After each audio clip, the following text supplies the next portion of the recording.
नाजरीन, मिलिए फिदा हुसैन से, एक नौजवान आर्म रेसलर जो हाल ही में एक अहम आर्म रेसलिंग चैंपियनशिप में फतह हासिल करने में कामयाब हुई।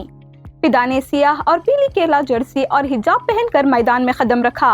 हर मैच में इन्होंने अपनी ताकत, महारत और मुकम्मल तवज्जो के साथ अपने मुखालिफिन को शिकस्त दी। इब्तदाई 20 की दहाई में फिदा भारतीय खवातीन में ताकत के खेलों का एक नया चेहरा बन चुकी हैं।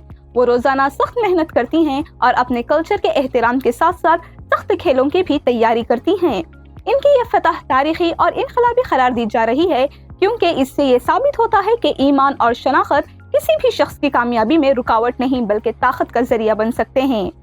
सबसे खास बात यह है कि फिदा ने ये सब कुछ फख्र के साथ हिजाब पहनकर किया है, जो खेलों में लिबास के हवाले से मौजूद दकियानुसी तस्वुरात को चैलेंज करता है।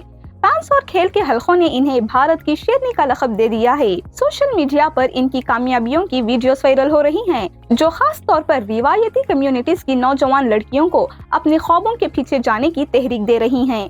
अब फिदा की नजरें एशियाई और आलमी आर्म रेसलिंग चैंपियनशिप पर हैं और वो भारत का नाम बैनुल अक़वामी सतह पर बुलंद करने के लिए तैयार हैं। ये सफर सिर्फ मेडल जीतने का नहीं बल्कि रुकावटें तोड़ने, कहानियां बदलने और ये साबित करने का है कि हौसला और अज़म किसी भी चैलेंज को शिकस्त दे सकता है।